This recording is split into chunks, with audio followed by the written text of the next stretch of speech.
Hello, today we're going to be doing a coolant hose. So I've got this from Autowerx Autobahn.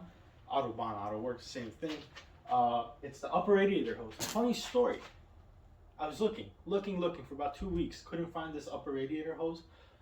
Turns out I have a turbo diesel radiator and the radiator hose. The difference I'll show you in a bit. Otherwise, welcome to the V-Dubber and let's get right into it.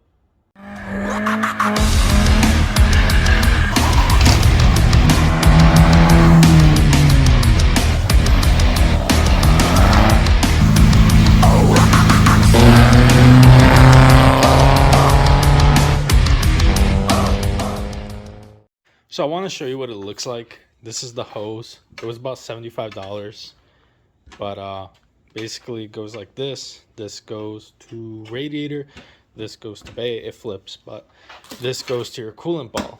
So the tools you'll need to do this is literally a Phillips head and a flat head, just because I have two different things.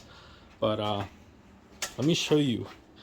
So the turbo diesels goes this way. Mind you, this isn't a turbo diesel, so there's that. But the regular diesel inlet's right there. And you see how that goes all the way coolant ball, and this goes there. So yeah, I mean, inconvenience for then, but now it's whatever. So, let's get into it. It should be pretty simple, pretty self-explanatory. So I'm going to be recording from here from the rest of the video. Funny thing is that since I lowered the car, I can barely fit a pan under there. But yeah, let's just get into it. I hope I don't spill a lot. I know it's going to happen. Start off with this. I hate flatheads with a passion. They slip. And, oh, I hear air already. Oh wow. I hope it doesn't go everywhere. If it does, it does. I can already see a drip, I think. Nope, that's dust. So, let's see. Oh boy. Nope, it's still on there. Okay. No way. You guys see this? It's still going.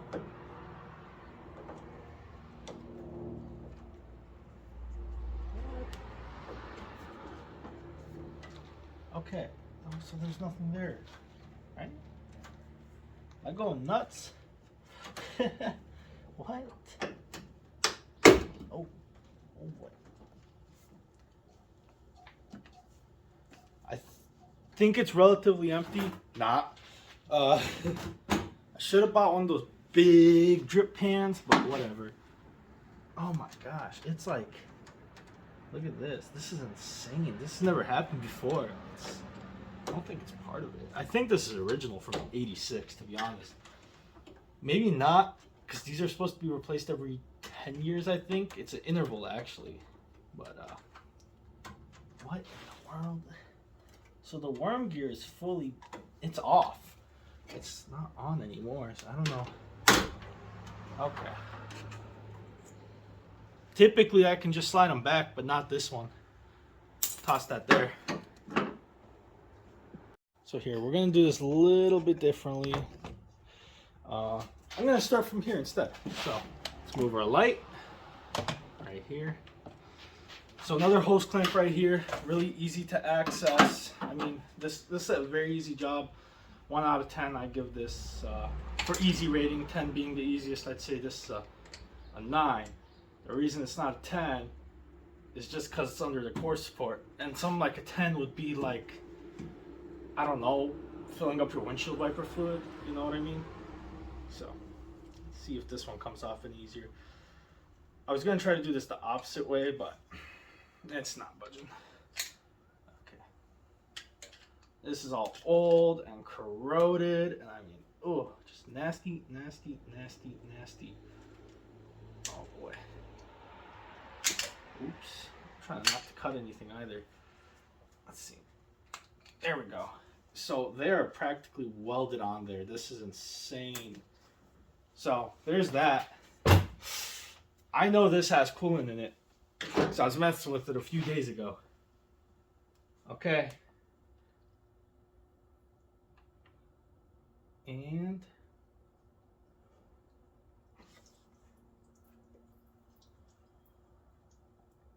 It's not a bad leak. It's not a bad leak, my friends. Where's this noise coming from? Oh, it's leaking. Okay. Oh no. Hold on. I need something to stop this leak before it gets too bad. I'm just gonna shove that in there for now. Kind of be a blocker. Okay. So now what I'm gonna do is I'm gonna pop this right here somewhere. And then I'm gonna try to find a spot where I can let it leak peacefully. There we go. Hope that's getting in there. Yeah, it is. Okay. I hate cleaning coolant because it doesn't evaporate. Okay. That's part of the job done. Woohoo. Okay. Let me go dry up. Actually, you know what? Nah. Let's just rip this hose off. It's got nothing else holding it. Let's see if I can pop this elsewhere. Do I have another? Yeah, I've got another rag. I just don't want it leaking all over the engine because I will end up cleaning it. That's also what makes it a 9 out of 10 instead of a 10 out of 10, because cleanup is not fun. So here's how that looks. So I don't know, put it there for all I care. Okay, so it's leaking real bad. So I'm gonna go ahead and pop this piece on as quick as I can. Boom, just like Batman or something out here. So, oh, this already looks good. I like this a lot. So we're gonna get started and do this side just because I'm already sick of this. But let's see. This is why I hate flatheads, I'm telling you. See this? Garbage. Oh my gosh, can't even see them. There we go. So now we'll go ahead, pop this line off, pop this line on. Okay. So that's half of that pipe done already. This is gonna be a quick video, I hope. It just depends on this. Plus we gotta bleed it, don't forget. I did that once, I forgot to bleed it. It's not fun overheating your car. Luckily, mine didn't overheat, but these diesels, they like to munch on head gaskets as if they were free. So bear that in mind. Also, don't forget, you're gonna hate yourself when this is everywhere. I kind of wish their logos were up top, but I mean, it is what it is. So I'm gonna continue on pulling this off. Let's see if I can do it. I'm just gonna dry my hands real quick. Shop towels, nothing extra. And I'll just right in there. There you go. See? Oh, and it's off. My friends, we're done. Pull that out. I'm gonna put that to the side. Now you pop this here, right on there. Oh shit. Okay. Done. So this actually avoids the alternator much better. So you can see this. This is much nicer. It's much more supported, much sturdier. That's why I went with this. Well, it was also my only option. And then like this, I mean, that's a really nice spot. I'm gonna see if I can pop this here to avoid anything, but overall I'm very satisfied with the material. So let's get started on cleanup. So we're gonna start off from here at this point. So now we grab our Phillips head instead of our flathead, and I'm gonna try to put this where everybody can see, including me.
find the socks here, but this is what the old hose looks like.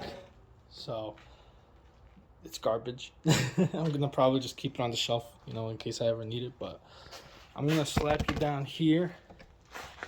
Let's see. And yeah, we'll start the self-bleeding process. I'm literally gonna just keep the cap open from there and just start it, and we'll go from there.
So really at this point, I'm gonna let it self-bleed. I'm not gonna record the whole process because it's gonna take a bit, but I mean, it's doing well.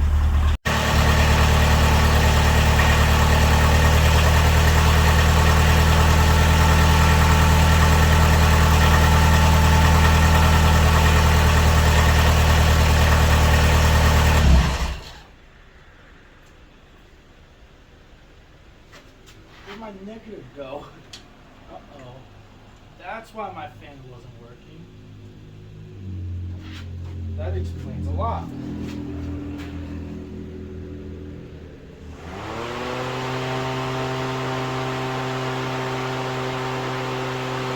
Well, friends, thanks for watching. There's a little blooper I might add in. I guess the negative terminal of the fan just fell out during, well, I wasn't recording, I think. And I couldn't tell because the car was so loud, and the temp started rising. It went 180, 181, 2, 3, 4, 5, 6, 7, 8, 9.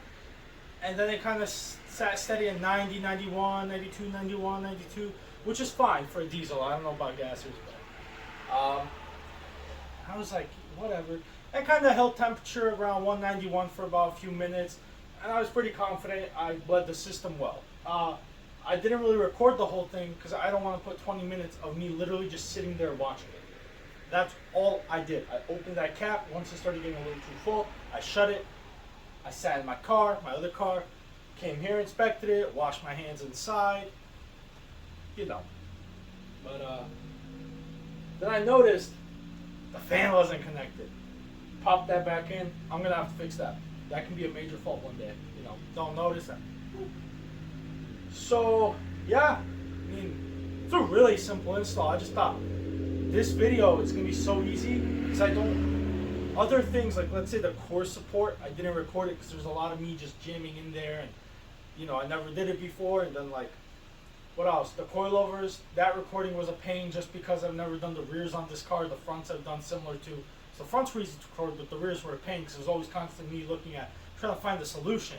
But with this, it was so plain easy. I wasn't even going to record it because I'm like, everybody knows how to do this. But I'm like, might as well just pop out a video just for fun, you know, just put more content of the Mark II out there. So I did, and here we are. It's simple, it's done. Let me go check the temp real quick, and I'll keep talking to you. So it's sitting at 185 right now. I've got that cool little temp gauge from Max Towing there. So I might pop the fan on a little bit later, just cool it down because it's in the garage full of dust and whatever. But besides that, I'm kind of done here. So, you know, thanks for watching. I hope you enjoyed. If you've got suggestions, leave it in the comments. I might record timing. I don't know when I'll do that. The tools are still coming. But yeah, I'm going to probably do new fuel lines soon. And maybe more coolant lines, but I wanted to focus on this one because this one was really nasty. It's right behind you there. And Yikes. That thing was just brittle and waiting to pop. This new one looks brand new. Obviously, it looks cleaner. It's actually the right hose. That one's custom made, I believe. This is all one piece. That one's a 1, 2, 3, I think a 4-piece, 3-piece. So this one piece, full laid, full covered, nice gloss black. It's gonna match everything else when I clean it up. Either this season or next season, unless I sell the car. I like selling cars. Oops. I'm gonna do the fan shroud eventually. I don't know when, but I have to do lower radiator hoses. I don't want to, but I don't have a choice. I mean, I could just kind of go with it, and if it pops one day, it pops. It's not that big of a deal, but it's whatever. But yeah, thanks for watching the V-Dubber. Subscribe, like, I don't care. Have a great one, and thank you so much for watching. I hope you enjoy my content. I'll see you later. I'll see you in the next one.